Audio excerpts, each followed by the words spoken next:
ninguém sabe, mas a convidada de hoje eu conheço há muito tempo, não é isso?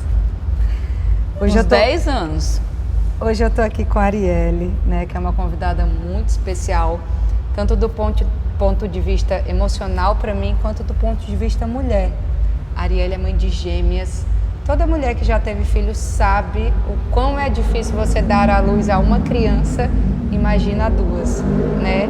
E nem por isso, a história que eu conheço de Arielle, eu vi a Arielle com um barrigão enorme, estudando, dando plantão, se virando e nunca desistindo dos sonhos dela. É isso, né, minha amiga? Sim. Seja bem-vinda. Obrigada pelo convite. Nada. Eu e a Tanira, a gente já se conhece lá desde a época do SAMU, muito tempo atrás. Um tempo muito difícil, né? Com aquela barriga grande, trabalhando no SAMU, dando plantão.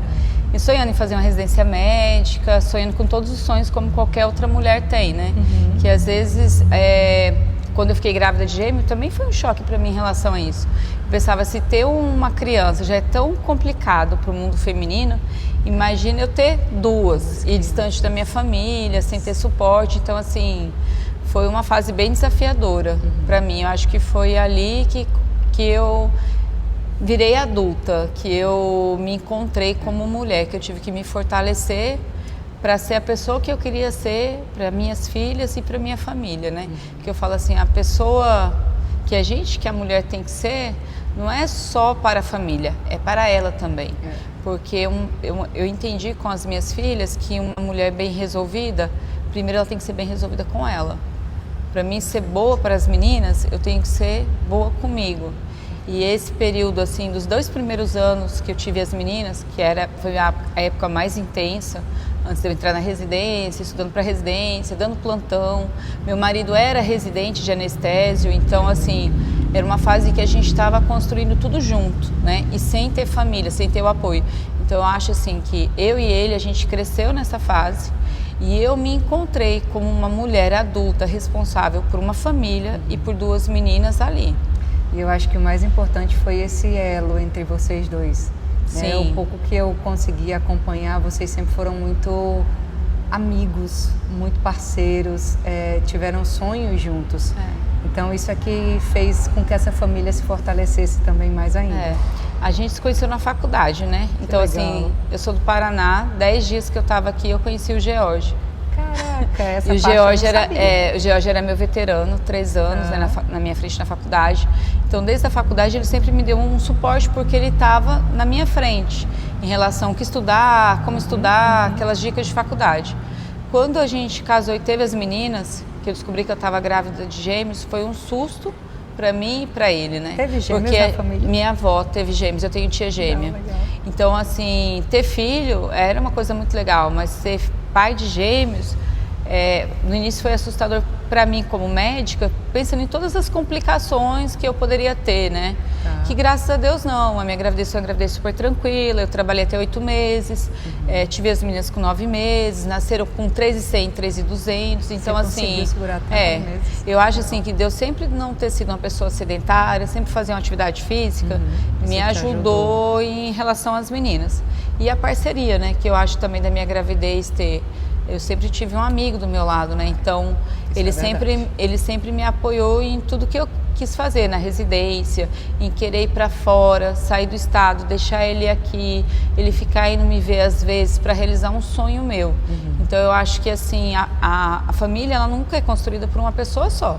São por pessoas que decidem aquele propósito de pensarem iguais. Igual eu falo assim, em muitas coisas a gente é muito diferente, mas assim, na base, que é a estrutura familiar, a gente pensa exatamente igual. Nessa parte sólida, né? Isso é muito bom. Eu fico feliz de te ver falar assim da tua família, porque eu te conheço e sei o quanto vocês batalharam, né, para chegar onde vocês chegaram, né? E como a gente está falando, a Arielle tem uma história muito bonita e ela vai contar um pouco de tudo isso para vocês. E eu quero começar pela parte que eu sei também que foi extremamente importante, né, para você, que foi nessa transição pandemia, tá? Que eu quero que você conte daqui um pedacinho pra gente, mas me conta primeiro O que tem por trás desse jaleco? Qual é a Arielle que a gente encontra atrás desse jaleco? Eu falo assim, porque quem me conhece, eu sou uma pessoa muito intensa, né? Verdade. Eu sou muito intensa em tudo que eu faço. Acho que por isso Deus me deu duas, para tentar me acalmar. E assim, eu tenho muita curiosidade pela vida, por entender. Eu desde criança eu nunca aceitei que as coisas devem ser assim. Eu quando era criança, 5 anos eu fui coroinha na igreja. Eu fiz todos os dogmas da igreja católica, que eu sou católica, e eu fui coroinha. E aí um dia, colando um envelope, eu tinha acho que uns 11, 12 anos, eu perguntei pro padre por que tinha que ter aleijado e tinha gente que não era aleijado, se Deus era bom para os dois. Então, assim, eu nunca me acomodei com respostas pré-dadas, isso para tudo. Para o campo religioso, familiar, e eu acho que a medicina ela veio nisso. Eu queria entender como a vida funcionava. Eu, curiosa, minha mãe disse que quando eu era criança eu não tinha ninguém na família médico. Eu cortava minhas bonecas para entender por que elas sangravam. Entendi. Então, eu continuo sendo essa pessoa que busca respostas. E, assim, realmente eu gosto muito de pessoas. Eu não sou aquela pessoa que vive grudada em 1000 pessoas. Mas eu sou uma pessoa que eu sou pau para toda a obra, entendeu? Eu gosto, eu me simpatizo com ouvir histórias dos meus pacientes, ouvir histórias dos meus amigos e tenho sonhos como qualquer outra pessoa, sabe? Eu gosto de sentir a vida. Eu falo assim, eu acredito muito em várias coisas, mas eu acredito assim, que se existem outras vidas, eu sou uma pessoa que eu sempre quero estar aqui. Porque viver essa experiência de novo. Eu gosto de sentir a vida, eu gosto de acordar de manhã e ver o sol, isso mexe muito comigo. Eu sinto que o meu dia é muito melhor quando eu vou correr pela manhã. Eu chego em casa, eu vejo que minhas filhas estão acordadas, que a gente está vivo. Eu não consigo encarar a vida como uma coisa simples, que acontece todo dia repetidamente. Como uma rotina, talvez. É isso. Eu não consigo. Por mais que eu seja taurina e faço rotinas todos os dias iguais, a vida, ela mexe comigo. Você acha que o sol brilha diferente a todo dia? Isso.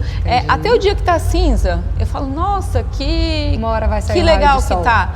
Até às vezes quando eu tô chateada, eu tô triste por algum motivo que todos nós temos, eu sempre consigo achar alguma coisa ali que acontece no meu dia, ou uma palavra que eu escuto de um paciente, ou uma situação, e mexe comigo. Por exemplo, ontem eu estava atendendo uma paciente do nada, ela falou assim, a senhora tem uma luz incrível, a senhora sabia? E assim, eu estava com muita dor de cabeça ontem trabalhando. Né? Aí aquilo, sabe, mexeu comigo. E eu acho que é isso. Essa sou eu, né? Então, assim, curiosa pela vida, curiosa por aprender e que gosta de estar viva. Sentir, eu não sei se é porque eu trabalho. Desde o início, quando eu comecei, que o meu primeiro trabalho foi o SAMU, foi o UTI, então trabalhar com pessoas muito doentes. As áreas que eu trabalho na oftalmologia são de casos muito graves, que as pessoas perdem a visão. Eu não sei se é isso que me faz ver o outro lado da moeda, de como é bom estar bem, de como é bom estar vivo, de como é bom sentir.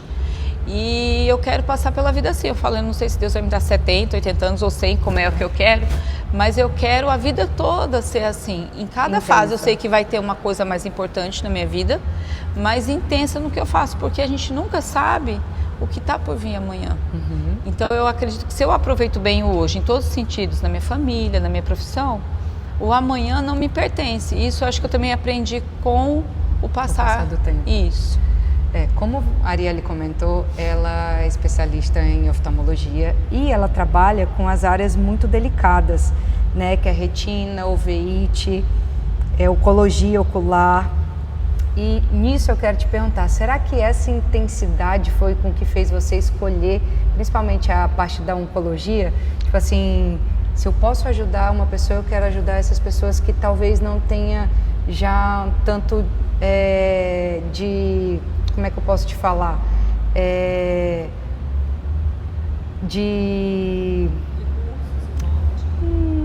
Seria recursos, mas que ela já não tem uma perspectiva, né? Tipo assim, será que eu vou perder a minha visão?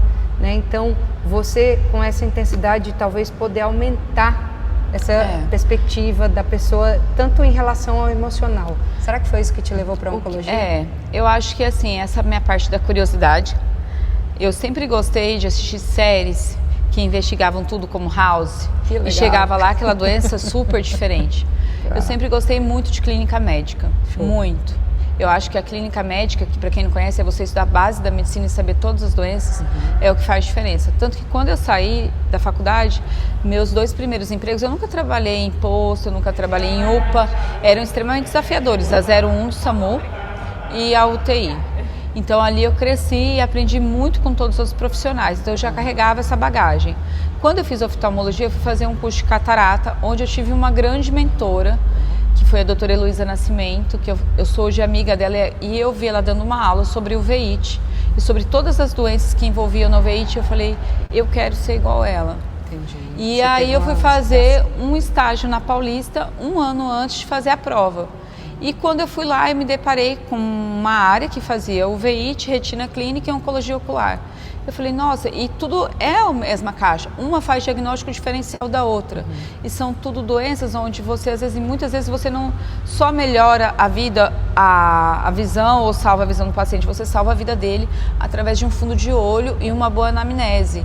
Então, assim, é esse fato de eu ser curiosa, aliado às coisas que eu gostava de estudar, e eu ter encontrado uma pessoa que eu vi ela dando uma aula, mexeu comigo. Entendi. A forma como ela viu o paciente. Então, quando um paciente chega para mim hoje, eu não trato só o problema do olho dele, que às vezes o olho dele é que me direciona a fazer um diagnóstico, encaminhar ele para reumato, para hemato, para cardiologista.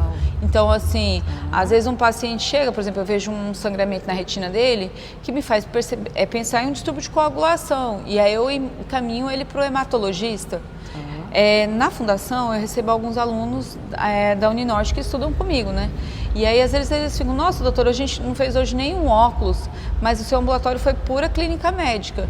Então essas áreas que eu atuo, elas ajudam muito, não só no diagnóstico do olho, mas a salvar a vida. E eu acho que mexe com esse meu lado da curiosidade. Todo dia eu ter casos diferentes, coisas para estudar, coisas para aprender, não ser aquela rotina todo dia. Você comentou da uveíte, fiquei doida para te perguntar uma coisa. Eu tive uma paciente que estava com diagnóstico de uveíte por conta de uma recidiva, um florap, de um canal no dente 21. É isso mesmo? Pode fazer, porque faz um abscesso, esse abscesso drena e começa a fazer um uveíte anterior, que pode virar uma endoftalmite, que já é um quadro bem mais grave, que pode levar até para uma enucleação de globo ocular, por um abscesso. Que legal. Ó, inclusive, acho que essa sua paciente foi minha paciente. Provavelmente. E me conta uma coisa, você comentou agora, a gente falando desse estágio que você foi fazer em São Paulo, foi nesse período da pandemia? Não, aí eu fui 1 ano antes da pandemia, em 2019. Tá. E aí, porque a gente, quando entra na oftalmologia, a gente tinha um curso básico em oftalmologia na Unifesp. E ali foi onde que eu me encantei com o mundo da oftalmologia e todas as áreas. E aí eu fiquei todos os anos da residência, que são 3 anos, tentando esse estágio. No R3 eu consegui essa vaga e fiquei lá 1 mês. E eu me encantei. Tanto que quando chegou no final do R3 eu fiz prova somente para Paulista. Eu não fiz prova para nenhum outro lugar, porque eu sou assim. Igual quando eu quis medicina, eu falei, é só medicina, eu não vou fazer outra coisa. Legal. Eu acho isso bom em mim, porque eu nunca escolho muitas opções. As meninas são assim? Mais ou menos, elas são arianas. Eu sou muito assim, muito pé no chão, muito raiz. Então, se eu quero aquilo, eu pago o preço daquilo, mas é só aquilo, ou é aquilo ou é nada. Entendi. Então, boa. Igual a minha primeira maratona, eu falei, eu quero fazer no Rio. Fiquei 2 anos tentando a inscrição do Rio até eu conseguir. Tudo em mim é muito assim, é aquilo ou não é aquilo. Determinação. É por gostar e aquilo me encantar, então eu quero pagar o preço para ter aquilo. Boa. Eu acho que isso me move em vários sentidos. E aí eu fiz a prova, passei na prova. Aí eu me mudei para São Paulo, fevereiro de 2020, última semana de fevereiro de 2020. E aí tava aqueles rumores, né, de Covid, chegou um Covid no Einstein, nananã, mas eram tudo rumores. Não tava máscara nem nada. E a gente teve o congresso da Paulista no primeiro final de semana de março. Na segunda-feira tinham várias pessoas que estiveram no congresso com Covid internada e graves. E aí eu estava num hotel arrumando onde morar para o meu marido levar as meninas. Procurei uma escola perto do apartamento que eu tinha visto, e o cara do apartamento foi ali que minha ficha começou a cair. Falou, olha, não matricula elas porque quinta-feira São Paulo vai fechar. Mas eu nunca tinha vivido uma pandemia, então eu não tinha nem noção o que era fechar. Fechar para mim era sei lá. Simplesmente, né, no meio dessa semana, São Paulo não tinha álcool em gel para comprar. A gente, não sei se você chegou a ver isso, era que boa. Foi uns 2, 3 dias isso. Era Cândida. E aonde eu tinha alugado apartamento, eu não podia mudar, porque não podia fazer mudança. Não tinha nem E aí eu estava no né? hotel, aí meu marido, eu queria vir embora. Aí meu marido falou, não, você passou na onde que era seu sonho, agora você vai aguentar aí, quando acalmar eu levo as meninas. Só que nem ele entendia o que eu estava vivendo lá, porque aqui em Rio Branco não tinha chegado nada, porque eu fiquei morando no hotel, aí quando foi início de abril eu consegui vir num voo, que só tinha um voo para Rio Branco na quarta-feira. Eu vim com N95, touca, luva, todo mundo dentro do avião estava assim. E São Paulo estava deserto. A Paulista a gente andava, não tinha um shopping aberto. Você ia no mercado, só podia entrar uma pessoa, não podia entrar em 2 junto. E eu morando num hotel. Aí eu cheguei aqui em Rio Branco. Quando eu vi Rio Branco, eu falei, vocês não têm noção do que está acontecendo. E assim, lá em São Paulo, eu via toda hora gente com Covid. Toda hora. Tanto que toda semana eu fazia teste para Covid. Eu pensava na minha cabeça, meu Deus, isso dei tanto para mim vir morrer em São Paulo sozinha. Então assim, foi extremamente desafiador. Mexe comigo muito quando eu lembro dessa fase de São Paulo. E assim, ter ficado longe das minhas filhas quase 4 meses, aí eu vim, fiquei 15 dias, voltei, continuei morando em hotel. Morei em hotel 4 meses, até que começou a dar aquela melhorada início de junho. Aí me deixaram mudar, quando eu mudei na quarta-feira para o apartamento, no sábado meu marido chegou. Legal. Como ele tinha me prometido, com as 2 meninas, a babá e o cachorro. Porque ele falou assim, elas ficam dentro do apartamento, você vai cuidar, elas não vão pegar, e aí, mas também assim, eu estava no meu limite, né? E foi aí que eu falo assim, que acho que foi a minha virada de chave. Eu sempre gostei de praticar yoga, eu comecei a praticar yoga no pré-vestibular. Foi uma época que eu tive uma pessoa que me ajudou muito, uma professora de yoga, ela fazia 3 vezes na semana comigo, a Fabiola. E aí eu comecei, 1 vez por semana, a correr, a voltar a correr. Eu já gostava de correr 3, 5 quilômetros, aquela coisa ali brincando, que meu pai tinha me ensinado no pré-vestibular. Porque ele via, quando ele ia me visitar no cursinho, que eu estava começando a ter ansiedade, por toda aquela pressão, né? Eu queria passar numa federal, eu me cobrava muito. Eu sempre fui uma pessoa que tive muita tendência a me cobrar. Hoje, na fase que eu tô, eu acho que eu consigo entender quando eu começo a ligar esse botão e eu tento desligar ele. Mas mais jovem, eu não conseguia entender quando esse botão estava ligado. E aí meu pai sempre falava que ele foi meu coach em 2008, antes de existir isso. Ele falava assim, vamos correr? E aí você pensa que lá no final está escrito aprovada? E aí eu fazia isso. E assim, realmente eu percebia que o meu mental melhorava. Só que quando eu tive as meninas, como toda mulher, eu meio que deixei algumas coisas que eu gostava. Porque pra mim, tá ali aquela 1 hora na academia, eu já estava me judiando a minha família, minhas filhas, por não estar com elas. Abrindo mão de uma coisa Eu demorei, assim, alguns anos para me entender que eu tinha que continuar sendo a pessoa que eu era, até para minhas filhas, que são mulheres, entender o que é uma mulher bem resolvida, né? Eu não precisava ser exagerada, mas eu tinha que continuar fazendo o que eu gostava. E aí, nesse período da pandemia que eu estava sem elas, eu voltei a praticar yoga no meu quarto sozinha e ia correr, sozinha. 3 quilômetros, 5 quilômetros, o Ibirapuera na época ainda não estava aberto. Aí quando o Ibirapuera começou a abrir, eu fiz amizade com uma moça que era mulher de um rapaz que fazia fellow comigo. E a gente sempre na hora do almoço ia no Ibirapuera correr. Legal. E foi ali que a minha virada de chave voltou a gostar desse mundo da corrida, né? Que eu acho que ele tem assim um poder de te transformar. Porque não é fácil, né? Hoje em dia a gente está vivendo, e graças a Deus está vivendo essa moda de esportes e tudo mais. Só que assim, você fazer o esporte todo dia, colocar ele na sua rotina, ainda mais pra gente que é amador, não vive disso, é muito difícil. Então você faz como uma coisa assim, de disciplina, saber onde você quer chegar. E eu acho que isso é em todas as coisas na vida. Porque eu falo, a vida do adulto não é fácil. Acaba que vira um hobby, na verdade, né? Pra mim, total, assim, eu falo assim, eu quero, até esse dia eu tava comentando, né? Eu vendo umas fotos minhas correndo, eu falei, ai meu Deus, tomara que eu corra por muito tempo, pelo menos até os 70. Porque eu não quero parar de fazer isso. Eu falo que se eu for uma velhinha doente, eu vou dar muito trabalho.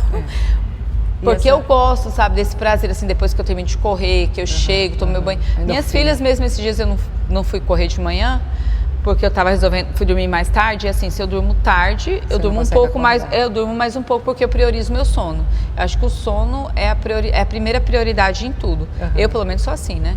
E aí ela falou assim, mãe, o dia que você não vai correr de manhã, você fica muito chata de manhã. Porque eu não volto cantando, brincando, é outro astral. É a endorfina que se libera, né? Sim. E essa virada de chave que você fala, você acha que você teve que escolher entre a sua profissão e a família? Num primeiro momento?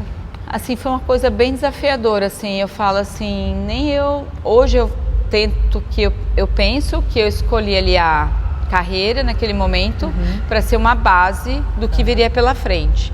A minha mãe, nessa época, ela sempre falou assim para mim, estuda e faz as coisas que são mais importantes na sua vida enquanto as meninas são pequenas, porque elas vão precisar muito de você. E eu não entendia muito isso, mas eu fui meio que seguindo o conselho dela. E assim, eu fui muito amparada. Eu, graças a Deus, tive uma rede de apoio muito boa. Os meus pais, a minha sogra, que veio ficar com meu marido, dar um suporte para ele. O meu marido, que foi um parceirão e assim, acreditou em mim, continua acreditando em mim. Que ele é o tipo de pessoa que você fala assim, olha, eu quero ir fazer um curso nos Estados Unidos no mês que vem. Ele vai falar, fecha o consultório e vai. Porque ele fala que ele sabe que vai dar certo, porque eu me dedico em fazer o melhor, sabe? Então eu acho que o sucesso, digamos sucesso assim, de você ser feliz no que você faz, é você ter pessoas que acreditam em você. Eu acho que quando eu fui para lá, eu queria desistir, porque o que eu estava vivendo lá era surreal. E meu marido acreditava que não, que era só uma fase, que aquilo ia passar, não me deixou trabalhar, eu arrumei um contrato para trabalhar. A gente teve até uma discussão, ele falou, se você trabalhar, as meninas não vão. Porque realmente eu podia pegar Covid, levar para casa. E graças a Deus elas ficaram 2 anos lá, ninguém pegou Covid, nem eu, nem ela, nem a babá. Ele pegou Covid aqui, trabalhando, porque ele trabalha numa, né? Acabou ficando um pouco grave. Eu até pensei, parece que são coisas que Deus realmente... Se eu tivesse aqui com as meninas e ele assim, como será que teria sido? As meninas, eu não matriculei na época na escolinha, elas estavam no K4, que começa a alfabetização, mas é que eu comprei uma impressora, minha mãe é psicopedagoga, ela mandava o material, eu imprimia e eu ensinei as meninas a ler e escrever no meu tempo vago, que é uma coisa que eu guardo com muito carinho isso. Eu tenho todos os vídeos, eu ensinando elas, aí a babá ia e repetia, porque na minha cobrança que eu tenho, eu falava, não, elas não podem ficar sem aprender a ler e escrever. E hoje eu vejo que isso reflete nas pessoas que elas estão se tornando, que elas entendem o preço que cada coisa tem, como é difícil ser. Quando a gente voltou, eu tive que ir por 6 meses ainda ficar indo para São Paulo todo mês e ficar uma semana, porque eu estava terminando o fellow de ultrassom que eu fiz também. E aí, quando eu chegava, a minha casa estava cheia de bilhete. Você é a melhor oftalmologista, você é a melhor mãe. E até hoje, todas as cartinhas que elas me escrevem, sempre é assim. Mamãe, você é muito famosa, né? Mamãe, você é a melhor oftalmologista do mundo. E não é que eu seja, mas assim, a forma com que elas veem. Ontem mesmo eu estava fazendo aula de conversação em inglês, aí de repente eu percebi que a minha filha estava parada, que ela faz inglês também, me olhando. Que legal. E olhando aquele olhar, sabe assim, de admiração. Você acha então que a Arielle, que é hoje oftalmologista, é muito da base da sua família? Total. Tipo, o alicerce que você tem hoje de trabalho reflete tudo o que você vive na sua casa. A empatia que eu acho que eu tenho com as pessoas vem disso. A minha mãe, quando era criança, ela era presidente do Conselho Tutelar. Então eu sempre vi minha mãe ajudando meninas muito jovens que eram mães, acolhendo, levando em casa. Meus pais sempre foram muito da igreja. Então a forma que eu falo que para mim, mais do que meu estudo, foi a principal coisa que eles me deram na minha vida foi a fé. Porque todo mundo vai ter altos e baixos na vida, em todas as coisas, na carreira, no relacionamento, na família, na saúde. Mas se você tem uma fé bem alinhada, você pode até balançar, igual eu balancei na pandemia. Mas você sabe que Deus está ali com você e existe algo superior que cuida de tudo. E assim, eu acredito muito que tudo que você faz volta para você. De outras formas, mas volta para você. E eu estava falando isso com a Dani hoje. Tudo que a gente faz de bom volta e tudo que a gente talvez não pratique tão bem também volta de uma forma de te lembrar que ali você precisa trabalhar, porque ninguém é perfeito. Todos nós em alguma área a gente tem defeito. Então eu também acredito nisso, que existem alguns toques que a vida que te dá, você precisa melhorar nisso. Mas eu acho assim que a fé que os meus pais me ensinaram, e eu entender assim que eu tinha que ter empatia pelo meu próximo, que eu tinha que entender o próximo, me faz hoje na minha prática, que eu acho que é o que me ajuda a ser resolutiva. Porque ter acesso a livre estudo, todo mundo pode ter. Mas você ter empatia de ouvir, de entender, de se colocar no lugar do outro, que eu acho que é uma coisa que na área da saúde talvez esteja perdendo por conta dos processos que hoje tem com IA e com tudo mais, e tudo está ficando muito mecânico. E aí às vezes você deixa de escutar, de dar aquele detalhe, de dar aquela atenção. Que eu falo muito para meus alunos, olha, se você prestar atenção no que o paciente fala, eu aprendi isso na faculdade de carreira comigo, no que ele fala, ele vai te dar o diagnóstico. Tanto que tem paciente que às vezes ele está falando comigo, quando ele fala, cara, ele falou de livro. Entendi. E você já vai lá. E assim, todo dia, quando eu começo a atender, antes eu faço uma oração e falo, Deus, que o Espírito Santo esteja comigo, me dê sabedoria para me ajudar as pessoas. Porque, querendo ou não, eu acho que Deus permite a gente ter acesso ao conhecimento. Claro que a gente precisa do dinheiro, do material para viver, mas para se ajudar e conectar com outras pessoas. Isso eu acredito muito. Isso eu sempre ouvi de você, em todas as vezes que a gente conversou. Isso é muito bonito. É muito, muito bom te ver falar desse jeito. E me fala uma coisa, isso é uma curiosidade minha gigantesca. Quantas horas tem seu dia? Porque o meu tem 24. O seu tem o quê? 36, 48? Foi de dar plantão no SAMU que você aprendeu que um dia pode ter 48 horas?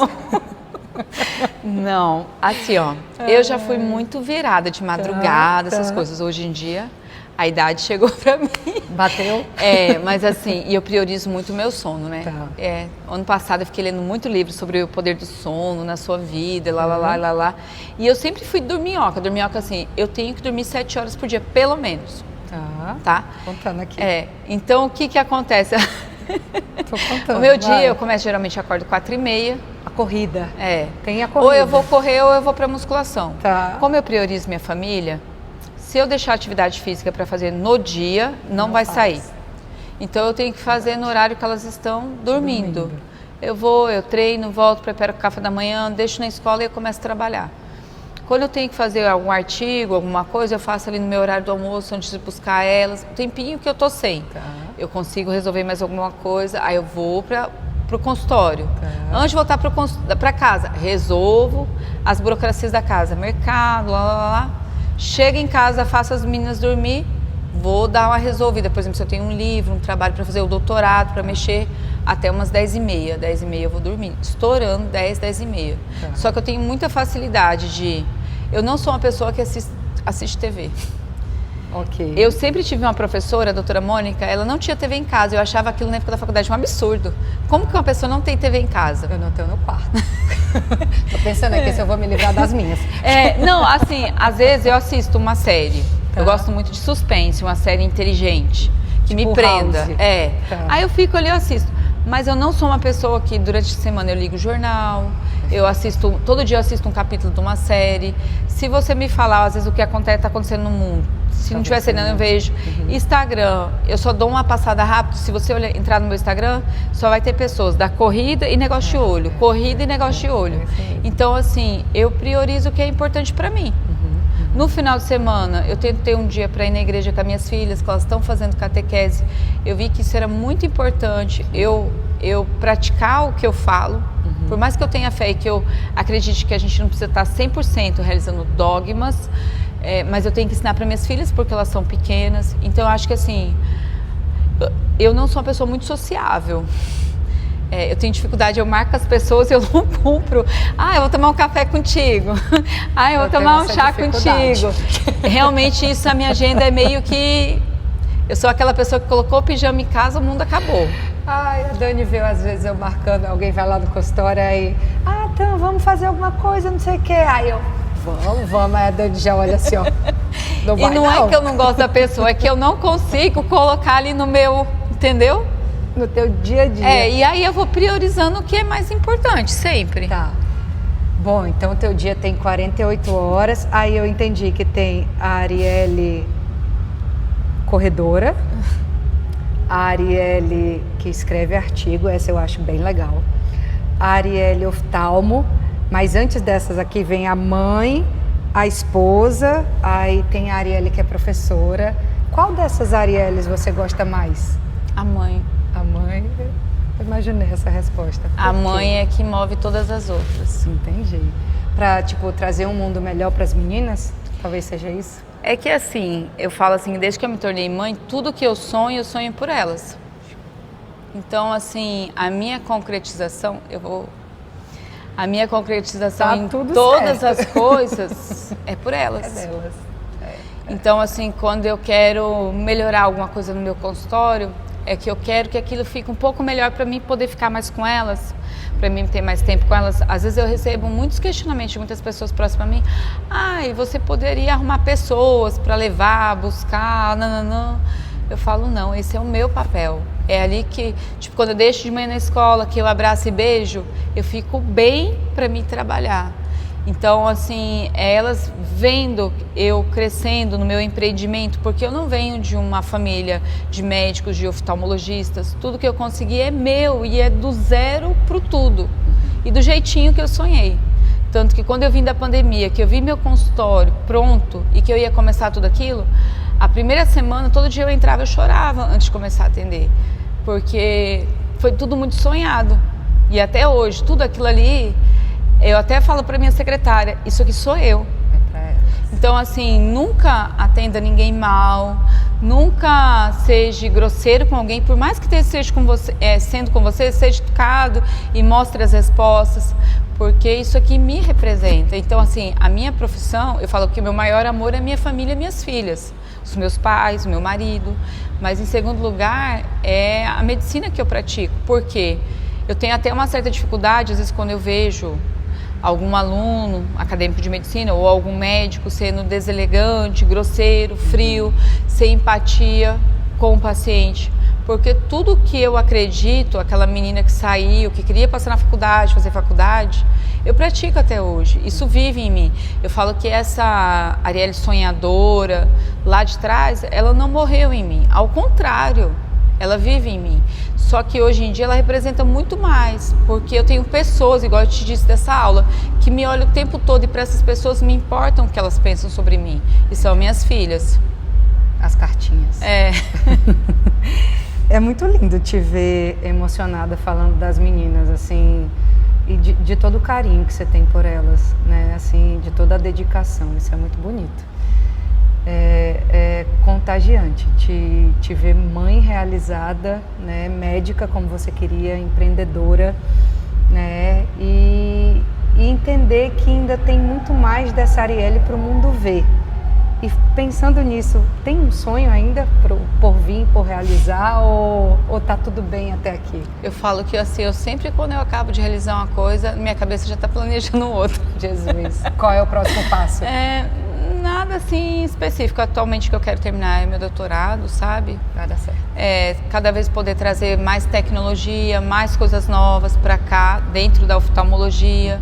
O Acre agradece. Trazer mais conhecimento nessas áreas, como a oncologia ocular, que é uma coisa ainda que tem muitos mitos, né? Que as pessoas não têm muito conhecimento, né? Por exemplo, que um paciente que faz tratamento de uma doença oncológica sistêmica, um câncer de mama, um câncer de pulmão, ele tem que ir no oftalmo e relatar para ele que ele teve isso, porque pode ter uma metástase dentro do olho. Então, fazer que isso se torne uma coisa mais divulgada, mais comum, que melhore, né, o acesso dos pacientes no SUS. Porque eu não sonho só no meu particular. Porque eu sei que tem pessoas que pagam por isso e têm acesso com isso. Mas eu trabalho com o outro lado também, das pessoas que estão no SUS. E meu sonho é que essas pessoas tivessem também um bom acesso a todas as áreas da oftalmologia. Porque eu falo assim, a gente tem que se colocar muito no lugar do outro, né? Eu já sofri muito com isso quando eu voltei para cá, porque eu estava no Hospital Escola, em São Paulo, considerada a melhor referência em oftalmologia na América Latina, uma das, e vim para o Acre, onde a gente tem que pedir uma cirurgia, demora meses, às vezes uma injeção de uma medicação X não tem. Então, assim, saber trabalhar com isso, mas também sem me punir, porque existe até um limite que eu posso ajudar. Então, eu acho que meus sonhos vão aí. Eu falo assim, eu sou muito sonhadora, mas as coisas que eu sonho, elas não se detêm em coisas materiais, em bens materiais. Vão bem além disso, sabe? De fazer minhas maratonas, de conseguir continuar correndo. Vai dar certo. Sabe? De ser feliz fazendo o que eu faço. Pensando na prática aqui no Acre, quais são as experiências e os problemas oftálmicos que você mais tem visto? Esse perfil mudou depois da pandemia ou antes? Teve alguma alteração de 5 anos para cá? Ou ela se mantém essa trajetória mais Aqui no posterior? Acre, eu acho que assim, como em todo o Brasil na oftalmologia, o que a gente vê mais no dia a dia, na minha área, né? Retinopatia diabética, né? O diabetes ainda é uma doença bem grave, multidisciplinar, né? O paciente, muitas vezes, que tem o diabetes, ele não sabe que ele pode ter problema no olho, né? Então, o paciente que ele tem um diabetes compensado, ele não vai ter no início da doença alterações dentro da retina. É ao longo do tempo que ele passou descompensado. E o que acontece, Ari, com a retina? O que acontece? O diabetes, ele ocasiona uma lesão por não converter a insulina ruim em boa, altera uma camada chamada de pericitos. E essa camada começa a fazer isquemia e criar neovasos. Geralmente o paciente diabético, ele vai começar a ter neuropatia periférica, que são as dores nas pernas. Depois ele vai ter acometimento nos vasos da retina. E aí os estudos colocam que se ele continua descompensado, ele vai começar a ter o quê? Alteração renal. Tem estudos que colocam a retinopatia diabética proliferativa, que é a mais grave, como um antecessor, que antecede, né? O problema renal em 2 anos. Então, assim, no dia a dia, o que eu mais vejo, dentre as uveites, o que eu mais vejo, e aqui no Acre eu acho que é muito mais do que em São Paulo, toxoplasmose. Eu vejo de 8 a 10 casos de toxoplasmose por semana, de todas as formas. Tanto que o meu estudo é em relação a isso, que a gente quer saber se a genotipagem daqui seria diferente, a cepa, e por isso mais agressiva, né? E aqui eu tenho pacientes que eu trato no meu particular, que eu sei que teve acesso ao remédio, ao tratamento certinho, 6 meses depois recidivando. Por que recidiva tão rápido? Os pacientes que eu acompanhei durante o meu fellow não era às vezes tão grave assim. E aqui no Acre, o que mais que a gente teria? Diabetes, que é o mais comum, depois a toxoplasmose, muita uveíte anterior por causas reumatológicas, né? Que às vezes os pacientes não associam isso. Eu não sabia que era por conta da parte reumatológica. Por exemplo, principalmente as doenças associadas ao HLA-B27 positivo, espondilite anquilosante, artrite psoriásica. E aí depois vem as doenças autoimunes de base, como doença de Behçet e outras. No meu consultório, principalmente a parte do SUS também em particular, a gente que trabalha com veite, eu falo que é aquele especialista dentro da oftalmologia, que quando ninguém sabe o que é da oftalmologia, manda para ele. E às vezes chega para mim, não é para mim, é para neurooftalmo. Entendi. Então eu pego muita neurite óptica, muitas doenças da neurooftalmologia no meu consultório, que eu acabei fazendo curso, estudando, é uma área que eu me interesso muito, e acabam chegando para mim. Paciente, por exemplo, chegou uma mulher que já era minha paciente, ela falou assim, doutora, eu tô vendo aquelas letrinhas pequenas, que é o 20/20, que a gente fala é a letrinha mais pequena, mas eu tenho a impressão que eu tô dentro de uma piscina. E eu examinei tudo para ela de retina, o nervo dela, a parte que eu via anterior, normal, seca, sem edema, eu não sabia mais o que investigar dela. Aí no outro dia ela chegou, quando eu fui entregar os exames, e eu falei, como é que você tá? Ela falou, doutora, uma dor de cabeça insuportável. Eu falei, como é que é a sua dor de cabeça? Ela falou assim, é aqui. Aí eu falei, e sua pressão? A gente mediu a pressão dela, que eu falo que no meu consultório eu tenho aparelho para medir glicemia, para medir pressão. Acaba que uma coisa limpa na outra. Porque tem tudo a ver, e tava normal. Só que daí ela falou uma palavra que me chamou a atenção. Ela falou, e agora começou tipo um zumbido dentro do meu ouvido. E a gente aprende na oftalmologia que tem as meninges, ela tem um tecido uveal igual da úvea, que é dentro do olho, e ela dentro do nosso ouvido também tem. Então, quando eu tenho uma inflamação dessa área, tudo vai, né? Eu falei, cara, isso pode ser hipertensão intracraniana. Mas tipo assim, nem eu sei porque eu pensei nisso. Falei, vamos fazer uma ressonância aqui? Aí ela fez no outro dia de manhã a ressonância, hipertensão intracraniana, sem ter edema de nervo óptico. Então, assim, era uma paciente que nunca era para ter chegado para mim. E isso acontece com uma certa frequência. Só que, frequentando os congressos de uveites, eu vi que isso não acontece, não é só comigo. É com os médicos oftalmologistas que trabalham com essa área. Que eu falo, é aquela área que todo mundo já revirou tudo oftalmo. Não é nada clássico do que acabam mandando pra gente. É o diagnóstico diferencial. Então,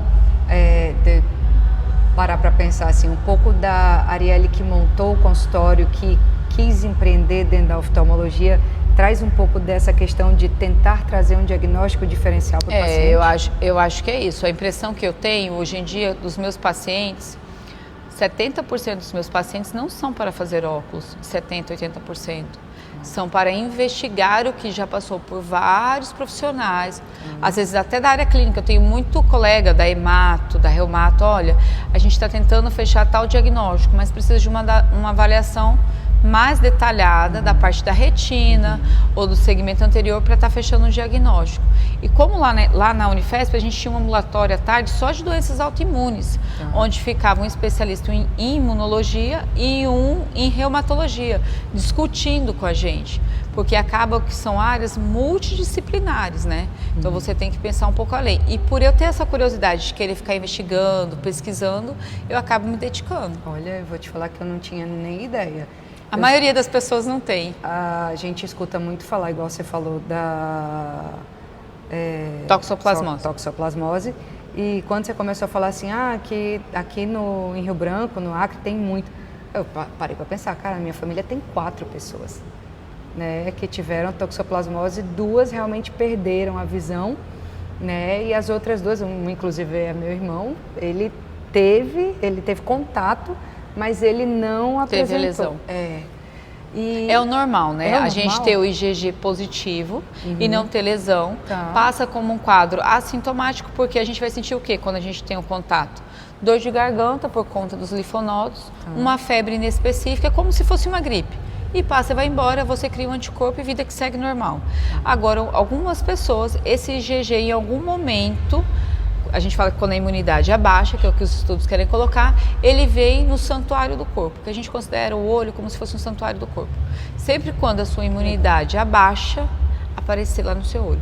Porque eu falo, no nosso olho a gente pode ter a tuberculose só ocular, sem ter manifestação pulmonar. A gente pode ter o HIV. Eu tive agora recente um paciente que a gente descobriu o HIV por conta da lesão do olho. Nem ele sabia que ele tinha HIV ainda. Caraca. Ele tinha uma microangiopatia, parecia um olho de um diabético, só que era um paciente jovem que não tinha diabetes. E aí eu sempre peço de praxe para poder tratar HIV e sífilis, porque pode ser qualquer um dos dois, é muito comum nas pacientes, principalmente sífilis. E era HIV, e ele não tinha nem ideia que era HIV. Só que assim, essa surpresa não é só para você.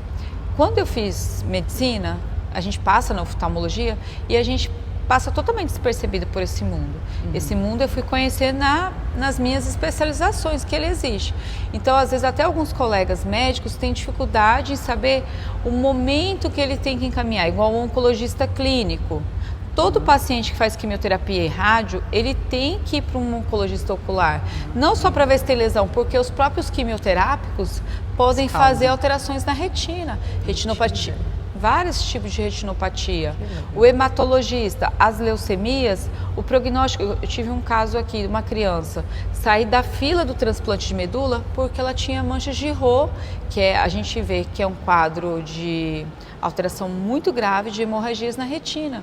E isso marca prognóstico de doença. E é através do fundo de olho. Então, assim, é extremamente encantador você conseguir fazer diagnóstico e ajudar o paciente. E eu acho que é por isso que eu gosto desse lado da oftalmologia. Que legal. Eu vou até te falar que você falando, eu estava lembrando do meu irmão. O Tauan pensou em uma época fazer oftalmo, né? E aí todo mundo falou assim, nossa, mas oftalmologista não é nem médico. Gente, oftalmologista é médico. Vocês estão entendendo isso agora? Que ele pode te dar um diagnóstico diferencial para doença de base. Parabéns, de verdade. Não, e assim, encantador e a gente... Eu vou até conversar contigo, Tauan, depois, tá? E a gente tem que conversar sobre isso e trazer isso para a população. Por quê? Qual é a cultura até que os pacientes e alguns médicos têm? O oftalmo é quando tem que fazer a catarata e passar o óculos. E não é, vai bem além. Jamais. Vai bem além. Gente, você me abriu os olhos. E eu acho que eu vou abrir os do Tauan também, logo mais. E me fala uma coisa para a gente encerrar essa parte oftalmo da Arielle. Os pacientes, você sente assim que o emocional deles muda muito, né? Eu descobri um diagnóstico de oncologia. Eu descobri um diagnóstico, por exemplo, igual esse que você falou do mocinho da medula. E a forma como você trata eles faz essa diferença? Acho que sim. Eu tento tento falar para os pacientes da forma mais suave, por mais que o que eu esteja falando é uma coisa muito grave. E tento mostrar para ele que a gente vai encarar junto. Às vezes eu preciso da ajuda de um outro colega de outra área, que vai passar por outra avaliação, mas eu acho que você ter empatia com o paciente e você mostrar que existe sim tratamento. Por exemplo, uma doença que é grave, mas menos grave que a oncologia ocular, um diagnóstico de glaucoma num paciente de 40 anos. Porque ele vai jogar na internet, glaucoma é igual a cegueira, é isso que a internet vai falar. E a gente sabe que não, glaucoma é igual a tratamento precoce, estabilização de doença, que não vai ficar cego. Eu já tive vezes de eu falar, o paciente começa a chorar na minha frente, um diagnóstico de glaucoma. Não, doutora, mas eu falo, se acalma, você descobriu no melhor momento que você poderia descobrir. Ter doença não é legal? Não é legal, mas você vai usar um colírio, vai acompanhar comigo e vida que segue normal. Às vezes doenças mais graves, doutora, por exemplo, aqui a gente tem muito carcinoma espinocelular de conjuntiva. Parece um pterígio, uma carne crescida, mas é um tumor. Que se você tira ele no início e trata da forma adequada, não vai ter problema.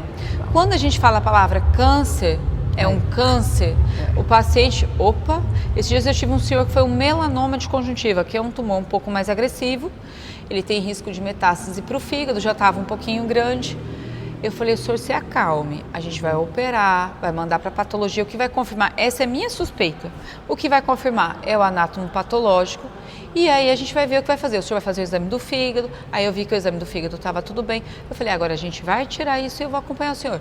A gente tirou, a cirurgia foi tudo ok, margens livres, está curado da lesão, mas precisa ser acompanhado. Ele falou, que bom que o senhor teve a oportunidade de descobrir o que o senhor tinha. Então eu acho que isso faz diferença. A gente tem que olhar para o paciente e estar ali junto com ele. Abraçar. Abraçar a causa, literalmente. Olha, a gente descobriu isso. Alguns casos, por exemplo, como retinoblastoma, que é um tumor na infância, que é uma coisa muito agressiva. A gente não tem o que fazer aqui, porque você precisa de grandes centros. No Brasil, a gente tem 3 grandes centros, porque são tumores raros, que precisa de tratamento específico, tipo neurorádio intervencionista, para fazer uma químio intraarterial lá na artéria, que vai lá para o nervo óptico do olho. No GRAC faz isso. Mas se você consegue fazer um diagnóstico precoce aqui, pegar essa criança e encaminhar para um centro referenciado, a gente tem 3 crianças aqui no Acre. Uma eu consegui que o olho dela não fosse nucleado, porque foi a tempo.